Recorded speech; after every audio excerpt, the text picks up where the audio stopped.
Hello दोस्तों, good morning, पैरक प्रणाम। सो कैसे हैं आप सभी लोग? आई होप कि आप सभी लोग अच्छे होंगे। तो यहाँ पे मैं भी बिल्कुल ठीक हूँ। तो दोस्तों, मेरे ब्लॉग काफ़ी टाइम बाद आ रहे हैं। तो यह है मेरा ब्लॉग। हम न्यू रूम पे शिफ्ट हो चुके हैं। ये हमारे सरकारी क्वार्टर। तो हमने रूम अपना चेंज कर लिया है। तो इन दिनों बिल्कुल भी टाइम नहीं लगा। तो आज हमने थोड़ा घर पे सामान हमारा भी आधा ही हुआ है सेट। तो पूजा टाइप की रखी थी, थोड़ा हवन वगैरह करवाया। तो यहाँ पे देखो, ये हमारे तैयारियाँ चल रही थी। वहाँ पे पंडित जी आ चुके थे। यहाँ पे मैंने अपनी ताई जी और अम्मा लगे हुए थे सब्जी वगैरह काटने के लिए। तो यहाँ पे पंडित जी को मैंने सामान दे दिया था जो भी पूजा पाठ में लगता है। और मेरे हस्बैंड जी, थोड़ा सामान रह गया था, वो भी पंडित जी ने बताया वो लेने गए हैं। तो यहाँ पे ये है मेरा लुक, जो कि मैंने अभी खाली सूट डाल लिया था। तो यहाँ पे देखो, मेरी बेटी पंडित इतनी बातें करने लगी। तो यहाँ पे हम लोग हो गए थे रेडी। तो मैंने हल्की सी साड़ी पहन ली थी और हस्बैंड जी ने पहन लिया था कुर्ता में। तो यहाँ पे हमारा पूजा वूजा स्टार्ट हो चुकी थी। तो दोस्तों, मतलब यह है कि जब भी क्या हम मतलब ऐसा सोच, सबका मानना होता है कि जब भी नए रूम पे जाते हैं ये, तो पूजा पाठ करवा लेनी चाहिए। तो हाँ, करवा लेनी चाहिए। देखो क्या है, हम लोग भी जब अपना न्यू घर बनाते हैं तो पूजा पाठ रखते हैं, गृह प्रवेश बोलते हैं इसे। तो यहाँ पे मतलब जहाँ पे रहो तो वही हमारा घर होता है। तो ये हमारे अपने घर नहीं है, बट ये अपने से ज़्यादा अपना घर है। सरकारी रूम है वैसे तो, लेकिन जहाँ पे इंसान रहे ना, तो वही अपना घर होता है। चाहे तुम वहाँ पे 1 दिन के लिए रहो या 2 दिन के लिए। तो यहाँ पे तो हमें काफ़ी टाइम रुकना है। तो हमने यहाँ पे पूजा पाठ करवाई हुई है।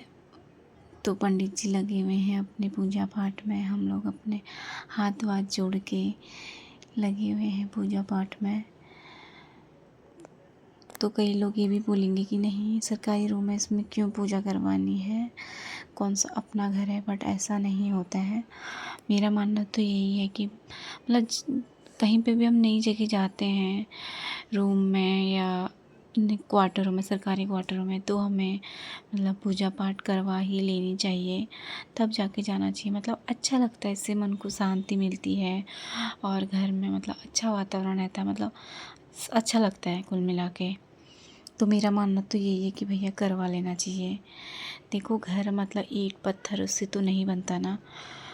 तो जहाँ पे मतलब परिवार के 4 लोग रहते हैं, माता पिता बच्चे पति पत्नी, इन सब चीज़ों से, इनके प्यार से ही एक घर बनता है, परिवार बनता है। उसी को बोलते हैं घर। वरना तो ईंट मिट्टी और रेता बजरी सीमेंट से तो खाली घर खड़ा होता है। लेकिन जो उसमें जो खुशियाँ आती हैं, वो 2 लोग मिलकर 2 से 4 ऐसे आगे को बढ़ते रहते हैं, उनसे मतलब एक फैमिली बनती है। तो उसे ही हम घर बोलते हैं। वरना तो खाली खंडर होता है ना। तो मतलब मैंने यहाँ पे इसीलिए सोचा कि हम पूजा रखवाएंगे।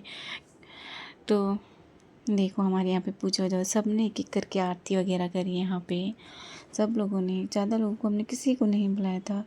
बगल में अम्मा लोग हैं जिनको मैं अपनी फैमिली से भी ज़्यादा मानती हूँ, और वो लोग थे हमारे साथ में। और मेरे मम्मी पापा भी पहुँचे नहीं हैं। और यहाँ पे फिर पंडित जी ने बोला, नारियल तोड़ के दरवाजे के जस्ट सामने पे नारियल तोड़ के उसका पानी पूरे कमरों में छिड़क दो।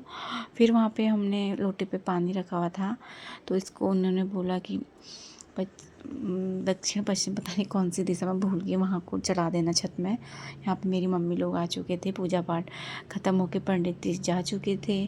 तो सब लोग आ चुके थे, चाय वाय बनाई उनके लिए। फिर यहाँ पे रायता वगैरह के लिए मेरे हस्बैंड जी बना रहे थे, तो मैं खीरा लेके आ गई थी यहाँ पे।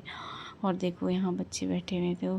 काफ़ी ज़्यादा इतनी थकान होगी ना, 1 हफ्ते से मतलब हमारा इतना काम चल रहा था, इसलिए मैंने कुछ ब्लॉग नहीं बनाए। तो देखो, यहाँ पे हमारा खाना पीना सब हो के हम बैठे थे। बहुत ज़्यादा अब हमने बातें करी। तो दोस्तों, आज के ब्लॉग में इतना ही। Bye bye.